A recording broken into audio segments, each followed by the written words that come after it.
So I'm Jan Klose, I'm the creative director of The Search and I'm one of the studio owners of Deck 13.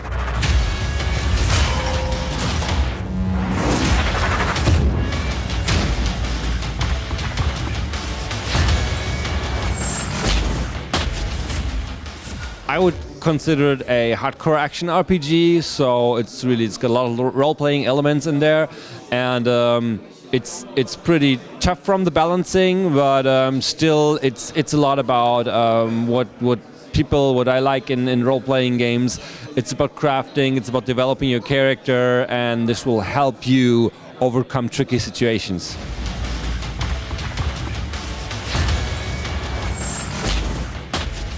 So what we were really happy about with Lords of the Fallen was the tactical close combat component, where you really had to judge your enemy. You died a couple of times if you didn't really understand it, but then you got like the upper hand and you felt powerful and you could advance.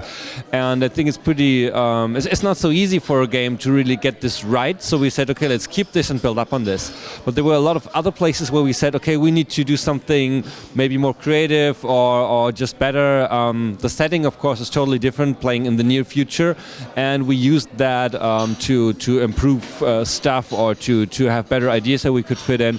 But also, for example, level design is something where we already had some cool ideas for Lords of the Fallen, but they didn't all like play out very well. For example, we want to have it really non-linear, having you backtrack and open up the game world as you play, and we put a lot of new focus on that and created levels that are way more complex and at the same time hopefully well accessible, and they keep hiding a lot of secrets. If you just walk through, you cannot see everything that is there. So this is something I think we really build up on and try to improve that a lot.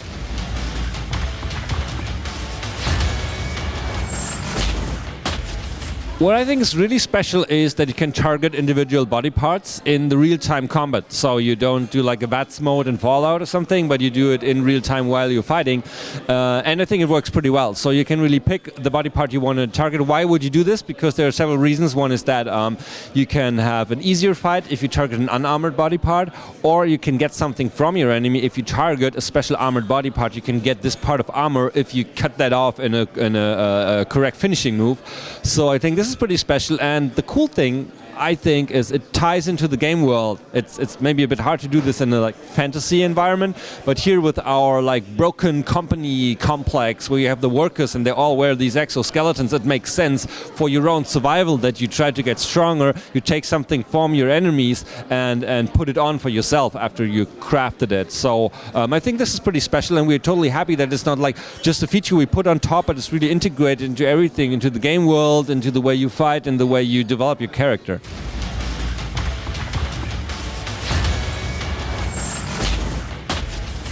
Yeah, I think it's really a lot about leveling, about crafting, about upgrading your character. And I think for me what's important for an RPG is you just play something that someone has plotted out for you, but you play it your way, your style, and the game offers that. So you can really play it in a lot of different aspects. You can be more the explorer type, look into every corner, and you'll find a lot of secrets there, really. There's a lot hidden in the game if you really pay attention, if you go around the corners, if you go back into level parts that you visited before, you'll find a lot of cool stuff to equip your characters. So there's some players are completionists when they play RPGs. They want to go back because they want to like have everything checked in their checkboxes. There are players like me, they're more the cautious players, so when there's a boss fight coming up, I want to be prepared as good as I can, so I try to find everything in the level before I go there.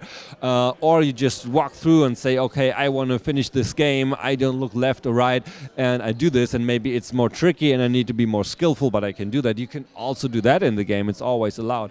And how can you like really make it suitable to your playstyle? It's also about the stuff that you find, like I said before, what you can craft, what you can loot from enemies.